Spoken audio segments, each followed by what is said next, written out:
Hi, this is David. Hi, this is Damon Ritchie for EDL 853, Module 3, Special Education Interviews, where I got to interview three colleagues of mine. I interviewed Brian, who's a special education teacher, Denise, who's a paraprofessional, and Sharon, who is my direct supervisor and the SPED coordinator for the district. So the first question about the child fine procedure was interesting because it was three very distinct answers. Brian mentioned that he always felt, well, it's being in high school, and it's true, most kids come in on IEPs already, and then if not, parents will probably call a guidance counselor calls a school psychologist does the testing, and next thing you know, you have a new kid on your caseload.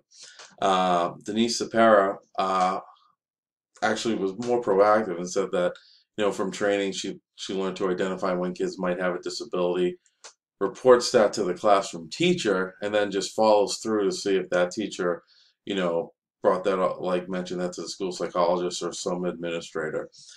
Sharon was real quick to respond. Actually, she was real quick to respond for all these questions as an administrator. There's a team, child find team, consists of guidance counselors, school administrators, department heads, and special ed administrators. They meet multiple times a year, and it's not just for IEP purposes to see a kid who might be on an IEP, but kids who might maybe benefit from like an alternative program in school.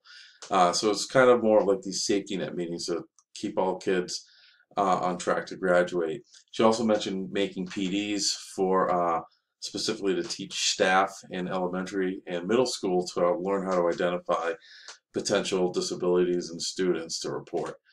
That's been the most challenging part of their role. I knew exactly what Brian was going to say because he vents about it a lot, but it's actually easy for me. Um, is modifying curriculum to reach different learners.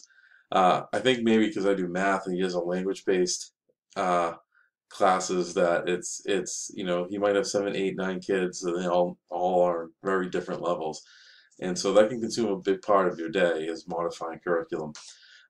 Denise was very much, and a lot of her answers were maintaining compliance. But she was talking about motivating students, which were these, as she like calls them, lumps in the log, who don't really put a lot of effort in. Whereas, I mean, there's only so much you can do, but she is a sweetheart and loves the kids, so she wants to see them succeed. And Sharon was very quick with this answer, which I thought was also really interesting, is the amount of outsiders that request these quote unquote tests. So these are doctors, Department of Children and Families, courts, therapists, where they will fax or call or email and say, yeah, I want to test so and so. Can you give them that test, quote unquote, for IEPs, for special education? And which is difficult because, as opposed to, let's say, a parent who calls and says, my child is having a hard time reading, and they opened up to me and told me that um, they feel reading's difficult, that the words look different and stuff like that. So we might just say, oh wow, okay, that's very specific. So we'll use very specific tests to find that. So that was her little vent. The most rewarding part of the job, I think we all agreed on the same thing. Brian talked about watching the kid graduate, and it is great watching kids graduate, especially knowing where they came from. Denise mentioned seeing students succeed, and especially in places where they didn't think that they could find success. Sharon mentioned the same thing about watching students grow. I really thought it was cool she mentioned working with a team because she is our leader, she's our boss. I think we have a great SPED staff, and that was her first response.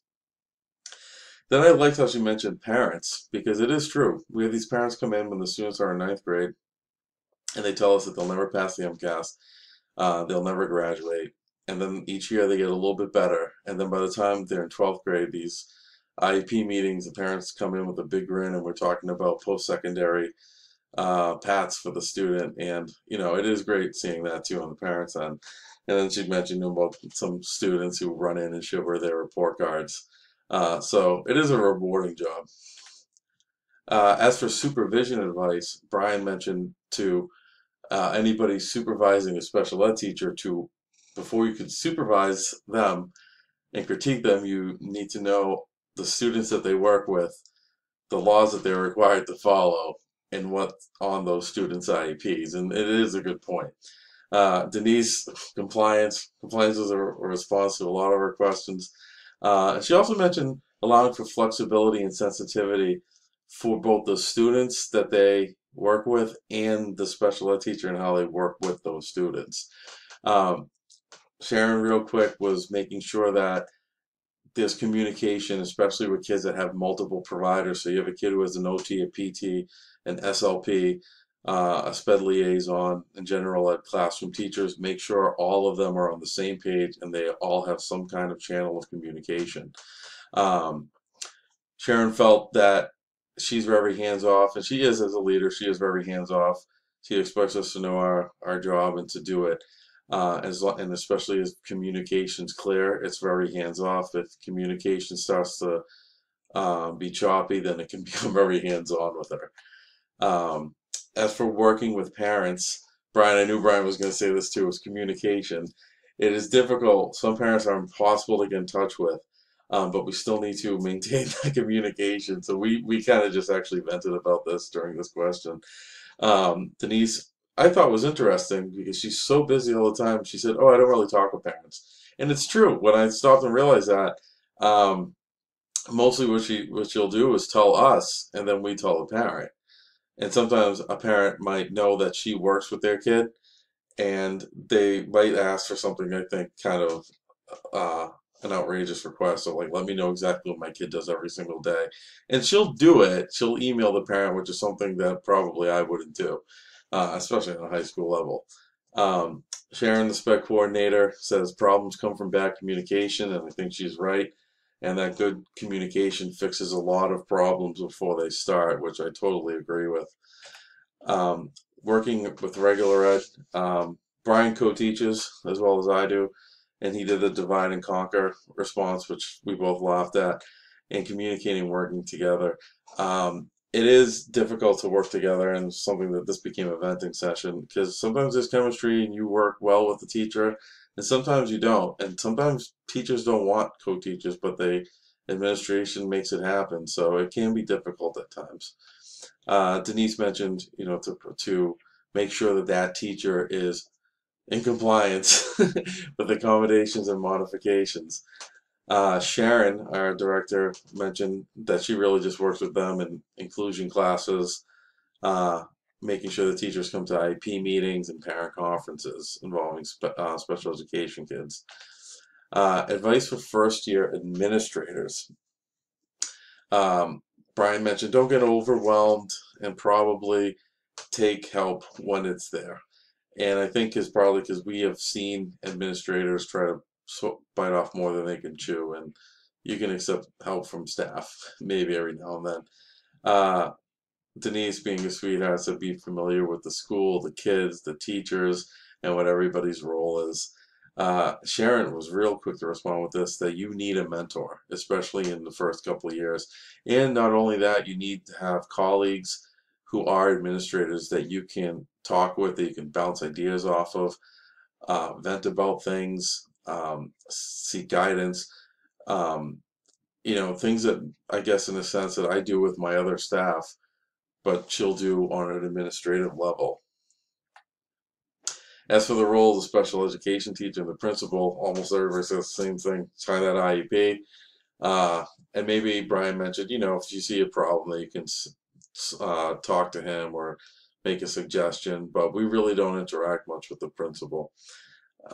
Denise mentioned the principal should probably enforce the compliance and to keep the peace between the regular ed and the special education teachers, which there isn't really that much of a problem, but every now and then there is. As for Sharon, our coordinator, once again, principal just signs that IEP. But with that, it's more with her. It's more along the lines of him okaying maybe evaluations that are a little too ridiculous of a request, making sure that the SPED teachers have what they need for MCAS. But day to day, she is our go-to and point person, so we don't really work with him directly. As for characteristics for aspiring administrators, Brian mentioned to be compassionate and people skills are always good. Denise, sensitivity, needs of students, being understanding and compassionate. So that's too compassionate right there. Uh, Sharon was very quick and gave a lot very quickly. So being organized was very important for her. Communication skills on all levels. And then I thought an interesting one was confidence because you can walk the walk, but if in the sense you don't talk the talk, or vice versa, I guess, people can see through that. She super emphasized deadlines, um, being able to handle conflicts within staff. And then I thought it was interesting to know when to agree to something and then know when to disagree with something in more of a give and take type of scenario that sometimes you just have to let somebody have a certain way and other times you need to put your foot down. So looking back in this, I thought it was interesting for different perspectives for the same topic, where it was really interesting to see that sometimes we all had the same responses, um, and everybody, or sometimes they were different. Um, Especially, I think the biggest one was Sharon being the administrator. She was very quick to respond. Um, there was also different levels of assertion. Sharon was being the administrator was very much you do X, Y, Z, and then Brian was, a little less assertive, and Denise was more of a, well, I do what I'm told to do. Uh, and it was interesting to see, and it was that we really, as SPED, don't really have much interaction with the principal. As for the evaluation, I thought it was definitely genuine. They were surprised by some of the questions. This was mostly a fun interview from my end. Um, the speed was really interesting for each person. Sharon was by far the fastest in the response. By the time I finished the question, Sharon had a very thorough answer as our administrator. Brian was quick, and then Denise had more of like, oh, let me think about this. And I don't feel that that was from their personal characteristics. I feel that it was from the position. We were more similar than different, and but there is that distinction between administration and staff. A lot of Sharon's responses were big picture and getting stuff done. Uh, Whereas the power and the teacher were more kid focused. Uh, Projecting as myself, so SPED is my area of strength. If I was to be a principal, I feel comfortable when people mention things on SPED, and I would think I could tell when a SPED department is clicking well and working well and when it's struggling. I do think, see, evaluating peers will always be a difficulty, especially how when Sharon mentioned find colleagues in administration. Currently a lot of my colleagues are staff. So um, if I was to ever have to evaluate people that I'm colleagues with, that would be a difficult role. And I keep hearing more and more with as I'm taking these classes and doing more and more interviews of finding other administrators, finding a mentor, and that those are your colleagues. That not that you can't talk to staff, but it's very hard to bounce ideas off of people that don't really work, I guess, in an administrative level. So it was really interesting to see that um, once again come up. So thank you, and I look forward to seeing everybody else's.